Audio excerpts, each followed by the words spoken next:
Hello friends, welcome back to my channel star math tutorials. ఈరోజు వీడియోలో మనము staff selection commission SSC నుంచి CGL 2022 notification విడుదలైంది. CGL అంటే కామన్ గ్రాడ్యుయేట్ లెవెల్ ఎగ్జామినేషన్ 2022 యొక్క నోటిఫికేషన్ ఫుల్ డీటెయిల్స్ని ఈ వీడియోలో మనము చూద్దాం. ఇంకా కనుక మీరు నా ఛానల్ని సబ్స్క్రైబ్ చేయకపోతే ఛానల్ని సబ్స్క్రైబ్ చేయండి, వీడియోని లైక్ మరియు షేర్ చేయండి. సో ఈ వీడియోలో మనం ఏం చూడబోతున్నాం అనేది సింపుల్గా ఎక్స్ప్లెయిన్ చేస్తాను. ఫస్ట్ వచ్చేసి important dates, next details of posts, ఏమేం పోస్ట్స్ ఉన్నాయి అంటే what is the salary, pay scale, next age limit ఏముండింది and what is the qualification, apply చేసే ప్రాసెస్, స్కీమ్ ఆఫ్ ఎగ్జామినేషన్ అంటే ఎగ్జామినేషన్ అనేది ఎన్ని సెక్షన్స్గా ఎన్ని టైప్స్గా ఉండబోతుంది అండ్ ఫైనల్గా సిలబస్ని చూద్దాం. సో ఇది అనేది చాలా ఇంపార్టెంట్ నోటిఫికేషన్ ఎస్ఎస్సి CGL నుంచి విడుదలైంది. జనరల్గా అయితే మనకు ఈ నోటిఫికేషన్ ద్వారా 20,000+ పోస్ట్స్ని ఫిల్ చేయబోతున్నారు. అండ్ మోర్ ఓవర్ ఏంటి అంటే ఇప్పుడు చాలా చేంజెస్ వచ్చాయి ఈ నోటిఫికేషన్లో. అంటే ఇంతకు ముందు ఉన్న ఎగ్జామినేషన్ ప్యాటర్న్ కానీ రిమైనింగ్ ప్రాసెస్ అన్ని చాలా చేంజెస్ ఉన్నాయి. ప్రీవియస్ ఉన్న ప్రొసీజర్ ఏమీ లేదు. కాబట్టి వీడియోని ఎక్కడ కూడా స్కిప్ చేయకుండా చూడండి. సో ఇది ఫ్రెండ్స్ మన నోటిఫికేషన్ వచ్చింది చూడండి. This is the notification which was released by staff selection commission. So according to this notification online submission వచ్చేసి 17th సెప్టెంబర్ నుంచి స్టార్ట్ అవుతుంది. ఎప్పటి వరకు ఉంటుంది అంటే 8th అక్టోబర్, అంటే ఆల్మోస్ట్ 20 డేస్ వరకు 15-20 డేస్ వరకు అప్లికేషన్ చేసుకోవచ్చు. రిమైనింగ్ అంతా ఇక్కడ ఇచ్చారు. సో టైర్ 1కి ఎప్పుడు ఎగ్జామ్ ఉండబోతుందంటే డిసెంబర్లో ఎగ్జామ్ ఉండబోతుంది. అంటే ఇప్పుడు మనం అప్లై చేసుకున్న at least we have 60 to 70 days అన్నమాట ప్రిపరేషన్కి కూడా. So this is a good opportunity if you want to get a job. మనకు జాబ్ కావాలంటే 20,000 పోస్టులు అంటే not an easy thing. So job కనుక కొట్టాలి అనుకుంటే గ్యారంటీగా ప్రిపేర్ అవి పక్కా ప్లానింగ్తో కూర్చుంటే గ్యారంటీగా జాబ్ వచ్చేస్తుంది. ఇక్కడ పోస్ట్ డీటెయిల్స్ చూడండి ఫ్రెండ్స్. అసలు ఏమేమి పోస్ట్ ఉన్నాయి అంటే ఈ నోటిఫికేషన్ ద్వారా ఏమేమి పోస్ట్ ఫిల్ చేయబోతున్నారు అనేది చూడండి. ఇక్కడ assistant audit officer, assistant account officer, అంటే ఇక్కడ లెవెల్స్ వైజ్ అంటే అత్యంత పెద్ద స్కేల్ ఇదే ఫ్రెండ్స్. అంటే పెద్ద level job assistant audit officer and assistant account officer. Next ఇవి లెవెల్ 8 జాబ్స్. అండ్ దీని బేసిక్ పే చూడండి ఫ్రెండ్స్. శాలరీ వచ్చేసి 47,600 నుంచి 1,50,000 చేంజ్ అవుతుంది. నెక్స్ట్ పే లెవెల్ 7 చూడండి ఫ్రెండ్స్. పే లెవెల్ 7లో ఇవన్నీ పోస్ట్ ఉన్నాయి. Assistant section officer, next assistant section officer కూడా వేరే దేంట్లో central secretarial service, intelligence bureau, ministry of railway, AFHQ వేరే దాంట్లో. Next inspector of income tax. And ఇక్కడ మీకు ఏజ్ లిమిట్ కూడా పక్కనే మెన్షన్ చేశారు. సో పే ఏమంటారు లెవెల్ 8కి అయితే 30 ఇయర్స్ బిలో ఉండాలి. లెవెల్ 7కి అయితే 20 to 30 ఇయర్స్ ఏజ్ లిమిట్ అనేది మెన్షన్ చేయడం జరిగింది. నెక్స్ట్ ఇక్కడ లెవెల్ 6 జాబ్స్ కూడా ఇక్కడ ఉన్నాయి. Assistant, divisional accountant, sub inspector and level 5 jobs accountant, auditor. Next level 4 jobs ఇక్కడ చూడండి. Sub inspector, tax assistant, senior secretariat, ఇవి జాబ్స్. సో ఈ విధంగా ఈ పోస్ట్ అన్నిటికి అనేది నోటిఫికేషన్ విడుదల చేయడం జరిగింది. ఇక్కడ లెవెల్ 4, 5, 6, 7, 8. సో ఒక్కొక్క లెవెల్కి తగ్గినట్టుగా దాని పే స్కేల్ ఉండబోతుంది. అండ్ చూడండి ఫ్రెండ్స్, ఇక్కడ మనకు ఎన్ని పోస్ట్ ఉన్నాయి అనే దాని మీద ఒక డౌట్ ఉంటుంది కదా మనందరికీ. ఇక్కడ క్లియర్గా మెన్షన్ చేసి ఉన్నారు. ఇక్కడ మెన్షన్ క్లియర్గా చేస్తున్నారు. We have nearly 20,000 vacancies and దానికి రిజర్వేషన్ కూడా ఉండింది. So SC, ST, BC reservation అనేది అప్లికేబుల్ అవుతుంది. ఇక్కడ రిజర్వేషన్ గురించి ఇచ్చారు చూడండి. అండ్ ఎవరెవరు అప్లై చేసుకోవచ్చు అంటే Indian citizens, Nepal and Bhutan citizens apply చేసుకోవచ్చు. ద మోస్ట్ ఇంపార్టెంట్ థింగ్ ఏంటంటే ఏజ్ లిమిట్. మరి అక్కడ ఏజ్ లిమిట్ ఏమన్నాడు, మోస్ట్లీ దాదాపు వాటికైతే 20 to 30 years or below 30 years ఉండింది. కానీ ఇక్కడ మనకు ఏజ్ లిమిట్ రిలాక్సేషన్ అనేది SC, STస్కి వచ్చేసి 5 ఇయర్స్ ఉంటుంది, ఓబీసీ వాళ్ళకైతే 3 ఇయర్స్, పీడబ్ల్యూబీడీ వాళ్ళకైతే 10 ఇయర్స్, ఓబీసీ పీడబ్ల్యూబీడీలో జనరల్ వాళ్ళకైతే 10 ఇయర్స్, అందులో ఓబీసీ వాళ్ళకైతే 13 ఇయర్స్, అండ్ ఎస్సీ ఎస్టీస్కి అయితే 15 ఇయర్స్, అండ్ ఎక్స్ సర్వీస్ వాళ్ళు ఎవరైనా ఉంటే ఎక్స్ సర్వీస్ మ్యాన్స్కి 3 ఇయర్స్ అనేది ఇది ఏజ్ రిలాక్సేషన్ ఉంటుంది.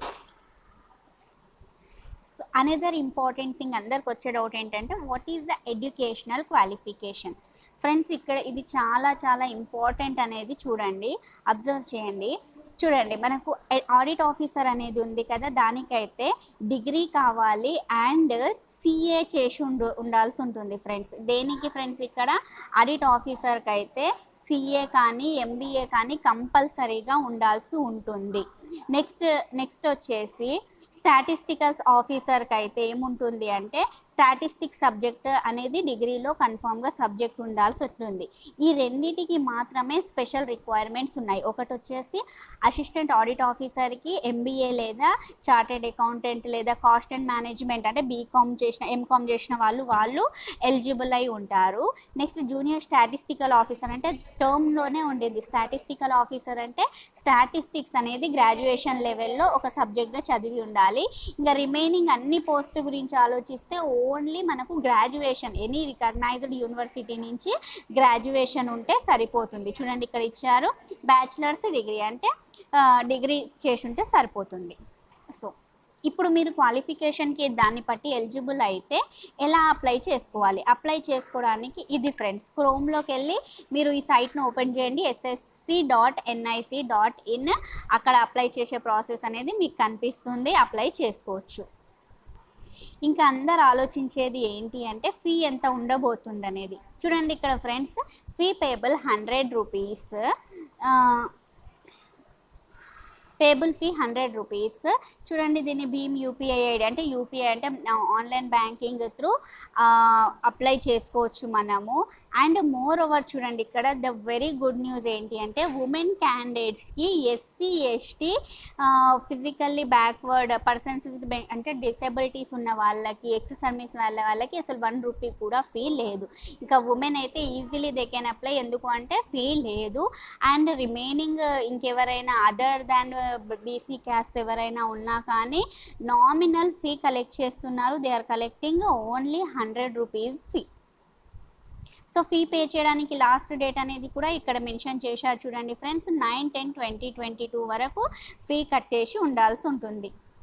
రిమైనింగ్ అన్ని డీటెయిల్స్ వచ్చేసి నోటిఫికేషన్లో ఉన్నాయి. And the last and important thing, చాలా చేంజెస్ వచ్చినవి ఎక్కడ అంటే స్కీమ్ ఆఫ్ ఎగ్జామినేషన్. ఇంతకుముందు ప్యాటర్న్ ఇప్పుడు ప్యాటర్న్ చాలా చేంజ్ అయ్యి ఉండింది. సో ఇక్కడ టైర్ 1 టైర్ 2 అని 2 టైర్స్లో ఎగ్జామ్స్ని కండక్ట్ చేయబోతున్నారు.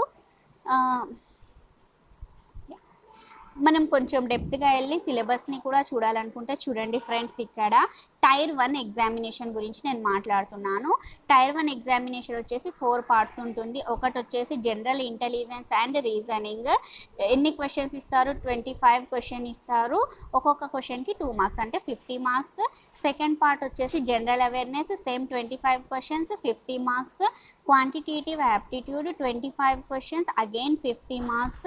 And the last part is English comprehension 25 questions and 50 marks. ఇక్కడ టైం వచ్చేసి ఇచ్చిన చూడండి ఓన్లీ 1 అవర్ టైం. ఓకేనా ఫ్రెండ్స్, 200 మార్క్స్ వచ్చేసి 200 క్వశ్చన్స్ వచ్చేసి 100 questions 200 marks. Time is only 1 hour. ఇక్కడ స్పెషల్ కేసు ఏంటంటే ఎవరైనా అంటే హ్యాండిక్యాప్ వాళ్ళకి స్క్రైబ్ని ప్రొవైడ్ చేస్తే మాత్రం వాళ్ళకి 20 minutes ఎక్స్ట్రా ప్రొవైడ్ చేస్తారు. And the questions are purely of objective type. And ఇంకొకటి ఏంటి, క్వశ్చన్ పేపర్ అనేది ఇంగ్లీష్ అండ్ హిందీ మీడియంలో మాత్రమే ఉంటుంది, తెలుగు మీడియం పేపర్ ఉండదు. And other important thing is ఇక్కడ చాలా జాగ్రత్తగా అండర్లైన్ చేసుకోవాల్సింది, కరెక్ట్ ఆన్సర్కి 2 మార్క్స్, రాంగ్ ఆన్సర్కి 0.50 నెగటివ్ మార్కింగ్ అనేది ఉండబోతుంది. ఇప్పుడు టైర్ 1 కంప్లీట్ అయ్యాక మనం ఎంటర్ అయ్యేది టైర్ 2. టైర్ 2 అనేది కొంచెం కష్టమే. టైర్ 2లో ఇక్కడ చూస్తే మనము పేపర్ 1 అండ్ పేపర్ 2 పేపర్ 3. కాకపోతే ఈ పేపర్ 2 అండ్ పేపర్ 3 అనేవి ఓన్లీ ఇవి పేపర్ 2 అనేది జూనియర్ స్టాటిస్టికల్ ఆఫీసర్కి ఉండబోతుంది అండ్ పేపర్ 3 అనేది ఆడిట్ ఆఫీసర్కి ఉండబోతుంది. సో మనం ఏది రిమైనింగ్ ఆ 2 పోస్టులు తప్ప రిమైనింగ్ ఏవి అప్లై చేసినా మనకు ఓన్లీ ఒక్కటే పేపర్ ఉంటుంది ఫ్రెండ్స్. ఈ ఒక్క పేపరే మనం రాయాల్సి ఉంటుంది. కాకపోతే ఇక్కడ పేపర్ 1లో కూడా చాలా సెక్షన్స్ ఉన్నాయి అండ్ ప్రతి సెక్షన్లో మాడ్యూల్స్ ఉన్నాయి. సో సెక్షన్ 1 చూడండి, ఇక్కడ సెక్షన్ 1లోకి వచ్చేస్తే మాడ్యూల్ 1 కింద మ్యాథమెటికల్ అబిలిటీస్ ఉండింది. 30 క్వశ్చన్స్ వస్తాయి. నెక్స్ట్ మాడ్యూల్ 2లో రీజనింగ్ అండ్ జనరల్ ఇంటెలిజెన్స్ నుంచి 30 క్వశ్చన్స్ వస్తాయి. 30 + 30 వచ్చేసి 60 క్వశ్చన్. ఒక్కొక్క క్వశ్చన్కి ఇక్కడ 3 మార్క్స్, ఎందుకంటే ఇది సెకండ్ లెవెల్ టైర్ 2 కాబట్టి. నెక్స్ట్ సెకండ్ సెషన్ అంటే సెకండ్ సెక్షన్కి వెళ్తే సెకండ్ సెషన్లో మళ్ళీ ఎన్ని మాడ్యూల్స్ ఉన్నాయి? అగైన్ 2 మాడ్యూల్స్ ఉన్నాయి. ఫస్ట్ మాడ్యూల్ వచ్చేసి English language and comprehension and second మాడ్యూల్లో general awareness. So English language నుంచి 45 క్వశ్చన్స్ వస్తాయి అండ్ జనరల్ అవేర్నెస్ నుంచి 25 క్వశ్చన్ వస్తాయి. ఓవరాల్గా 30 క్వశ్చన్స్. ఒక్కొక్క క్వశ్చన్కి అగైన్ సేమ్ 3 మార్క్స్. సేమ్ ఎంత? Section 3. And the last one ఏంటి ఫ్రెండ్స్? Computer knowledge module. దీని నుంచి 20 క్వశ్చన్స్ వస్తాయి. ఈచ్ క్వశ్చన్స్కి 3 మార్క్స్. ఓకేనా ఫ్రెండ్స్? అయితే ఇక్కడ మనం అబ్జర్వ్ చేయాల్సింది ఏంటంటే, అంటే 2 పోస్టులు audit officer next statistical officer తప్ప రిమైనింగ్ వాళ్ళందరికీ ఒకటే పేపర్ ఉంటుంది. కాబట్టి ఒకటే పేపర్ ఒకే రోజులో అయిపోతుందండి ఎగ్జామ్స్. ఎంత టైం ఉంటుంది చూడండి, ఇక్కడ ఫస్ట్ సెషన్కి ఏమో 1 అవర్ అండ్ సెకండ్ సెషన్కి ఎంత ఫ్రెండ్స్? 15 మినిట్స్ టైం ఉండబోతుంది.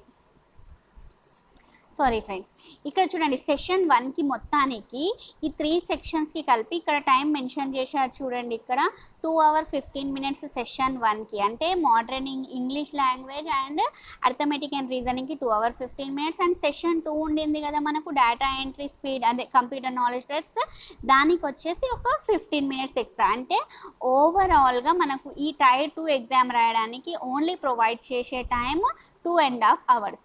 ఎవరైతే స్టాటిస్టికల్ ఆఫీసర్కి అప్లై చేసుకున్నారో వాళ్ళకి మొత్తం ఒక పేపర్ స్టాటిస్టిక్స్ మీద ఉంటుంది ఫర్ 100 మార్క్స్. అండ్ ఎవరైతే ఆడిట్ ఆఫీసర్కి లేదా ఫినాన్స్ దానికి సబ్మిట్ చేశారో వాళ్ళ కన్సర్న్ సబ్జెక్ట్ ఏంటి? ఫినాన్స్ అండ్ ఎకనామిక్స్ కూడా ఉండబోతుంది 100 మార్క్స్. అంటే స్టాటిస్టికల్ ఆఫీసర్ అప్లై చేసిన వాళ్ళకి ఓన్లీ స్టాట్స్ ఉంటుంది. ఇది ఫినాన్స్ అండ్ ఎకనామిక్స్ దానికి రిలేటెడ్ జాబ్కి అప్లై చేసిన వాళ్ళకి అదే పేపర్ ఉండబోతుంది. చూడండి, ఇక్కడ tier 2 will be include paper 1, 2 and 3 in separate shifts. వేరే వేరే డేస్లో ఉంటాయి. పేపర్ 1 అనేది చూడండి ఇక్కడ క్లియర్గా మెన్షన్ చేశారు, compulsory for all posts. So paper 2 అనేది దేనికి? Junior statistical officer. ఇక్కడ క్లియర్గా ఉంది. అండ్ పేపర్ 3 ఎవరికి friends? Assistant audit officer. And here clearly they have mentioned ఏ సెక్షన్లో ఏం సిలబస్ ఉండబోతుంది. Module 1 mathematical abilities, module 2 reasoning and general intelligence, module 3 English language and comprehension, module 2 section 2లో module 2 general awareness, section 3లో module 1 computer knowledge science and data entry speed test. ఇక్కడ క్లియర్గా everything was mentioned in that. మీకు ఏమైనా details కావాలంటే ఇది website friends, ఇక్కడ mention చేశాను చూడండి, https ఇది ssc.nic.in. దీంట్లోకి వెళ్ళి మీకు ఏం డౌట్స్ ఉన్నా కానీ ఒకసారి చెక్ చేసుకోండి. అండ్ సిలబస్ కూడా ఇక్కడ క్లియర్గా మెన్షన్ చేసి ఉంది చూడండి. టైర్ 1 జనరల్ ఇంటెలిజెన్స్లో ఏమేమి టాపిక్ ఉండబోతున్నాయి, జనరల్ అవేర్నెస్లో ఏం టాపిక్స్ ఉంటాయి, quantitative aptitude clearly they have mentioned, English comprehension, next number system. ఇప్పుడు మనము మ్యాథమెటిక్స్ అదే అర్థమెటిక్ సిలబస్ చూసాం కదా, ఇండక్టివ్ సిలబస్లో మ్యాథమెటికల్ అబిలిటీస్లో ఒక్కొక్క topic number system, fundamental and arithmetical operations, algebra, geometry, mensuration, trigonometry, statistics and probability. Last టైంకి ఈ టైంకి డిఫరెన్స్ ఉన్నది. ఇది main topic friends. Last time అనేది స్టాటిస్టిక్స్ అండ్ ప్రాబబిలిటీ టాపిక్ అసలు లేదు, ఈసారి న్యూగా ఇంక్లూడ్ చేసిన టాపిక్ అది. నెక్స్ట్ మాడ్యూల్ 2లో వచ్చేసరికి రీజనింగ్ అండ్ జనరల్ ఇంటెలిజెన్స్లో ఏమేమి టాపిక్స్ ఉండబోతున్నాయి ఇక్కడ చూడండి. వర్బల్ అండ్ నాన్ వర్బల్ రీజనింగ్లో క్లియర్గా మెన్షన్ చేశాడు. అండ్ మాడ్యూల్ 1 ఆఫ్ సెక్షన్ 2లో మాడ్యూల్ 1 ఉండింది కదా ఇంగ్లీష్ లాంగ్వేజ్ గురించి. ఇంగ్లీష్ లాంగ్వేజ్ అండ్ కాంప్రిహెన్షన్లో కూడా ఏం టాపిక్స్ ఉండబోతున్నాయి అనేది clearly they have mentioned in the notification. ఒకసారి నోటిఫికేషన్ని డౌన్లోడ్ చేసుకోండి, పీడిఎఫ్ని క్లియర్గా చూడండి. అండ్ ఫీ అనేది లేదు కాబట్టి you can apply. And centre అనేది మోస్ట్లీ మన తెలంగాణ స్టేట్ వాళ్ళకైతే హైదరాబాద్ అనేది సెంటర్గా ఉండబోతుంది. సో మీరు కనుక ఒకవేళ జాబ్ కొట్టడం, సెంట్రల్ జాబ్ కొట్టడమే మీ ఎయిమ్ అయితే, సో ఇది మీకు చాలా మంచి ఆపర్చునిటీ. ఇంతకంటే మంచి ఆపర్చునిటీ విత్ 20,000 పోస్ట్స్ అయితే మనకి ఇంకా ఇప్పట్లో రాదనే అనుకోవాలి. సో మీరు కనుక దీన్ని సీరియస్గా ప్రిపేర్ అయితే జాబ్ కొట్టగలుగుతారు. So thank you very much for watching my video కనుక మీకు నచ్చినట్టయితే లైక్ చేయండి, మీ ఫ్రెండ్స్ ఫ్యామిలీ మెంబర్స్కి షేర్ చేయండి. అండ్ లేటెస్ట్ అప్డేట్స్ కోసం నా ఛానల్కి కనెక్ట్ అయి ఉండండి. Thank you.